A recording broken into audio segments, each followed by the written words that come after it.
Wow. So similar, because football isn't growing globally. Football has always been big all over the world since the 50s, 60s, 70s, 80s, and 90s. Now, because of the media attention, you're looking at what's going on in Saudi Arabia. China, 10 years ago, people were going to China. Now they're going to Saudi Arabia. But once again, like America, just getting, some retired players or players who want to go for the money to go there, and the other 10 players in the team or 8 players in the team or 15 players in the squad may not be as good. It isn't necessarily, it's more to make a statement of being able to attract superstar players there. That's not necessarily going to grow the league. And Saudi Arabia has been doing well internationally anyway and qualified for the World Cup. In fact, they're the only team to beat Argentina. So once again, that's very similar to what goes on in America. If ex-players or players coming towards the end of their careers want to make a lot of money, they do that. That doesn't necessarily impact on the local football. I think it's a great signing. He's a very, very good. I would love him at Liverpool, but obviously he wanted to go to Arsenal. So no matter else who came in, he's a London boy. But Arsenal have, that's what they've needed. They had Thomas Partey in that position, but Arsenal have always been a good footballing team, but lacked a bit of his strength and protection for the back four. And I suppose he will then give them that, as well as obviously signing Kai Havertz as well with a good experience. So they've made some very, very good signings. But Declan Rice, for a defensive midfield player, I think is one of the best in the country, if not the world. So therefore, it's a great signing for Arsenal. Oh, he's been fantastic, and I think he'll do very well. However, he's not going there to be the superstar player. Real Madrid don't have that. You look at Eden Hazard. Of course, they had it with Cristiano Ronaldo and Lionel Messi had it at Barcelona. He's a hard-working midfield player who's not going there to be a Messi or Ronaldo, because that's not the type of player he is. If you look at what they have there in terms of Camavinga and Tchouaméni, they've got lots of good young players who are hard-working midfield players, which Jude Bellingham will be one of those. Jude Bellingham's not going there to be a Messi or Ronaldo. He's going there to help that situation whereby the squad of the age has come down. He's a very, very good midfield player who will help Real Madrid. So yeah, as long as he recognizes that he's not gone there to be the best player in the world in terms of what the public expect him to score 30 goals a season and to be dribbling around people, he does his job, which he does very well. He'll be very successful. Well, they're one of the favorites. They'll do really well, of course. If you look at the other teams, Australia will be strong as well. They're at home. America are probably are the favorites. So yeah, I'm looking forward to it, depending on the time difference. But yeah, I think England will do very well. I think they'll, they could win it. They've got a few injuries, but fingers crossed. Well, the thing is, I think Stephen was close in a couple of jobs in the UK, and they didn't quite land for him. And there was an opportunity he was given. The club obviously wanted him strongly, and he's made the decision to go and have a go. I think that's something that you've got to admire. He's going to go there, and it's going to be different. It's a new adventure for him, but he's back in the game, and that's what he wanted to do. He wanted to get back in the game.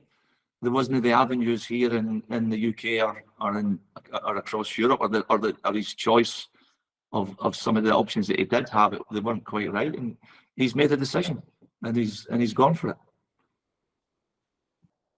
Well, the thing is, over the past 10 years and maybe more, the fact that Saudi has been able to persuade Formula One to go there, all the big heavyweight championship bouts are being brought there, so. And obviously, what's happened recently with World Golf, they want to be involved in world sport, So it's, and obviously, I read what you read, the financial rewards and what can happen there financially it's a professional sport thing. So I don't think it's going to go away. I think they'll continue to try and invest in all sports right across the board.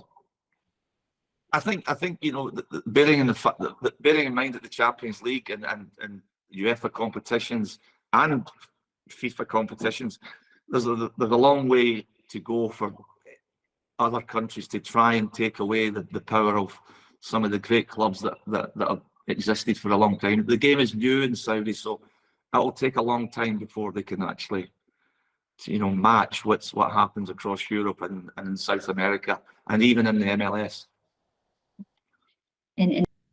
Yeah, well, it's first time that a foreign manager take over the national team.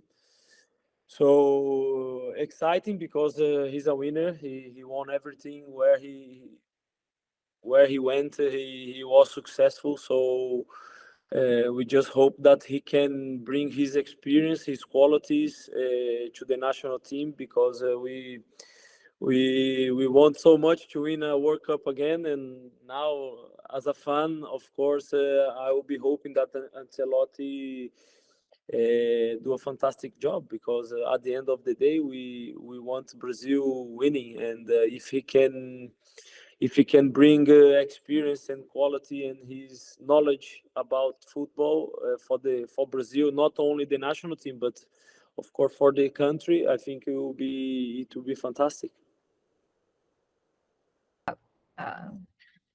I think it's very difficult to say the right or the wrong person, because if you look his career, he won everywhere where he went. So we just hope that he can bring all his qualities, his experience, his talent to manage a national team like Brazil with so many players, but didn't manage to win the last 4 or 5 World Cups. And we just hope that he brings this quality for the national team. If he's the right person, I think so. I think he showed in his career that he's able to do that. Of course, we could say many names here that could be also the right manager for the national team of Brazil. But Ancelotti, I think he's one of the managers that is capable of bringing new ideas and new things for the team.